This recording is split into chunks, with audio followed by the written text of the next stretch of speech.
Welcome back to another video lecture for APUSH history, and in this case we're leading up to the Civil War. This is going to be the failure of compromise, and this takes place in the 1850s, so from 1850 to 1860. Okay, we kind of know what's been leading up to this time period. We had three big compromises that took place: the Missouri Compromise, the Compromise of 1850, and then Kansas-Nebraska. In the 1850s, we are going to see an increase to what's called regionalism or sectionalism. So be really careful. Up until the 1850s, compromise was possible, but it's in the 1850s when regions like the North, the South, and the Western Territories are going to become really set. Another area that we need to remember for the Civil War is going to be on the East Coast, and that has to do with the states. So the states there, you had the North, you had the South, but there's also a group called the border states. States like Missouri and Ohio. These areas are going to be really important to the Civil War. Why? Because the border states believed in slavery, but they also believed in keeping the country unified. Up until the 1850s, our parties crossed borders. And so we had Northern Whigs and Southern Whigs, Northern Democrats and Southern Democrats. That's going to change in the 1850s. We're eventually going to end up with two parties that are completely regional. So here's my thesis overall for this particular video lecture. Regional identities in the 1850s were reinforced by legal and political decisions that are going to lead up to a complete polarization and make civil war the only option left.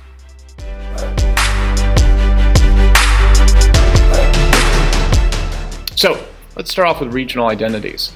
So in the Compromise of 1850, you might remember that we had the Fugitive Slave Law, and that was meant to appease the South so that we could have some compromise. But up in the North, that was not accepted. In Massachusetts, the people there argued for personal liberty laws based upon religious beliefs and the belief that slavery violated God's higher law. The argument was that they could not participate in returning slaves.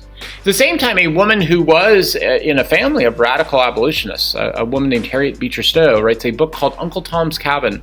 Uncle Tom's Cabin was a fictional book in which she described the horrors that black slaves had to endure in the South. Now, on the one hand, obviously, I think all of us empathize with this book because we knew that there were incredible horrors for black slaves. But we need to remember this was a fictional book. Why? Because this really demonstrates this beginning in the 1850s of a real sense of moral outrage against slavery that would lead into a very strong notion of North versus South. And this was best demonstrated in the mid-1850s by what was called the Sumner v. Brooks incident. So here's what happened. Graham Sumner, who was up in the Senate at the time, he was from Massachusetts.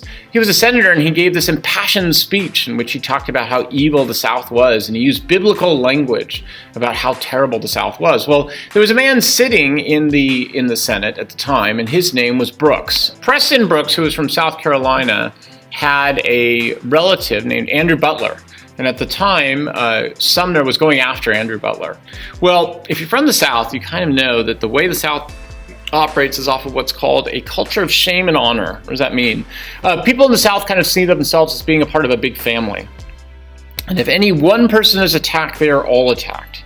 So Preston Brooks kind of felt like this attack on his family, in this case Andrew Butler, who wasn't his family, but also a part of his Southern family, he had to react. And so what happened was, at one point, Graham Sumner was working in the Senate on his own. He was at his desk, and he looked up, and there was Preston Brooks, a very old man, by the way, who had basically kind of hobbled up to where Graham Sumner was. Sumner was actually a really big, athletic guy.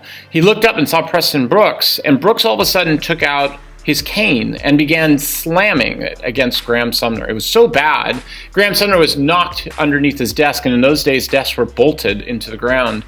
And so it took a while for Sumner to kind of get out from underneath this, push away Preston Brooks, and then go up to basically hobble up to the top of the Senate, where he fell and eventually was in a coma. Now, what's important about this is what happened afterwards. Graham Sumner was up for election, and the Massachusetts people re-elected him even while he was in a coma because they saw him as a hero against slavery. Preston Brooks, he had a whole bunch of packages and mailings from the South. They were all canes. Point being, they saw Brooks as a hero. Give you another example about how much of a polarization there was. In the mid-1850s, a man named John Brown came up on trial. Why? So there are two John Browns I want you to know about, the same guy. There's the young John Brown in Kansas. John Brown, who was in Kansas at the time, he basically at one point went down to a river with some friends of his and found some slaveholders. And when they got there, these guys were having lunch, they tapped them on the shoulder, and when the slaveholders looked up at them, John Brown and his friends took out axes and hacked them to death. Old John Brown was the one who in the mid-1850s came up with a plan. And his plan was to go down to Virginia, and he invaded a military establishment called the Harper's Ferry. And his hope was that word would get out to the local black slave population. They would come and join with him, and they would start a rebellion against slavery. Didn't happen. Local black slave population was too spread out. They really didn't get the information. And even if they did, they would not have had the ability to go out and join up with John Brown. John Brown was put on trial. The North viewed him as a hero. The South viewed him as a murderer. So what we're seeing by the mid-1850s is this sense of polarization based upon morality. For the North, the issue is that slavery violates God's higher law. For the South, slavery is about nationalism. It's about national identity, and the North is violating that. So in the Southern case, they believe that the North just didn't see them as Americans anymore.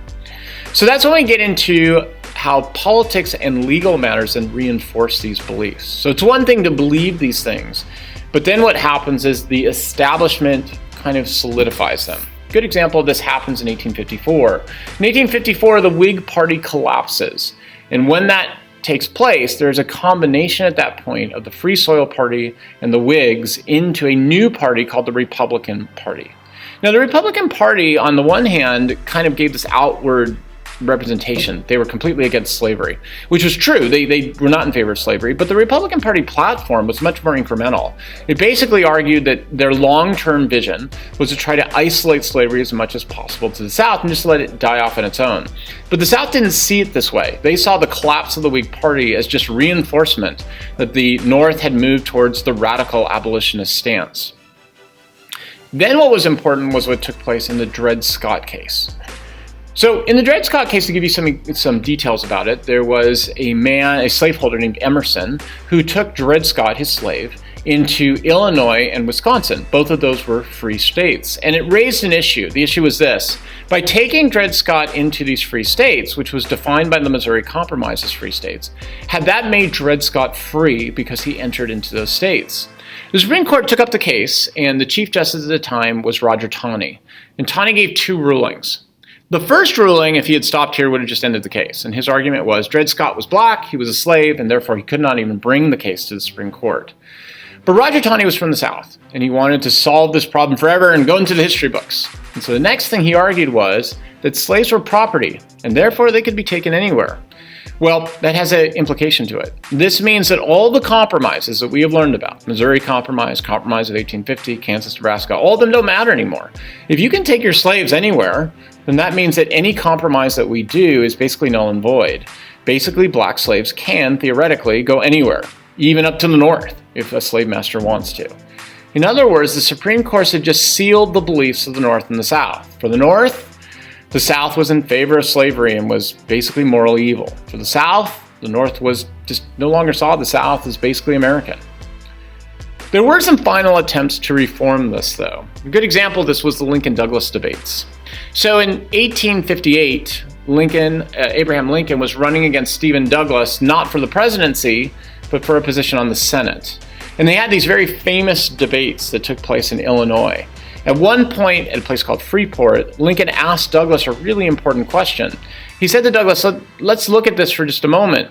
The Dred Scott case had just taken place, and Lincoln said, okay, do you agree with the court? If you do, that's fine. You can agree with the court that basically slaves can go anywhere. You are in favor of slavery, Stephen Douglas. That makes sense.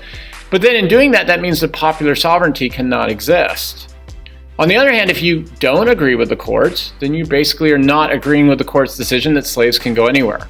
In other words, Lincoln had put Douglas into what's called in debate a classic double bind. Either way, Douglas loses. Douglas ended up answering that popular sovereignty really was the way to go, and that this should be determined locally. So this kind of returns us to that notion that compromise can take place over popular sovereignty. Another example happened in 1860, and it was done by a senator named Crittenden.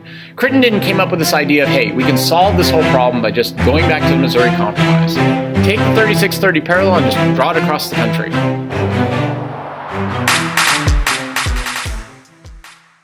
But it was too late. In the election of 1860, Abraham Lincoln was elected. When he was elected both by the popular vote and he would be elected by the Electoral College vote. But here's why. In the election of 1860, the South divided its vote in 3 different ways. So there was Stephen Douglas, who pretty much was going for the main Democratic vote. There was a man named John Bell, who left the Democrats and formed up what was called the Constitutional Party. And then there was a man named Breckinridge. Breckinridge basically made the argument that the South should uphold slavery as much as possible and hold no compromise whatsoever. The South ended up splitting its vote 3 ways, and so they were not able to combine their vote and defeat Abraham Lincoln. So really the South shot themselves in their own foot. But the South saw this as basically just reinforced belief that Abraham Lincoln was a radical abolitionist, that they had been tricked, and that this was an unfair election.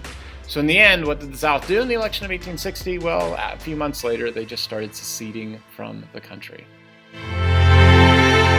So what are our takeaways from this? First of all, it's kind of important to note whatever our feelings are today, and of course all of us being against slavery kind of see the Civil War as being this moral outcome that slavery would be gone. But when we look at this as a historical issue, the Civil War really was not inevitable. There was room for compromise that took place from 1820 up until 1850. So why did it change? Why did we lead to the polarization that would lead to Civil War? Well, because in the 1850s, regionalism develops around moral and identity issues. Number 3, politics and legal decisions then give a seal or a cement to those differences. And once that takes place, by the time we get to 1860, basically things have become what we call in history and social science overdetermined. Meaning after we hit Dred Scott, it's not that we can't do things towards compromise, it's that so many things had solidified this regional identity. It just wasn't possible anymore. And the only way to resolve the issues basically was civil war. Okay, see you in class.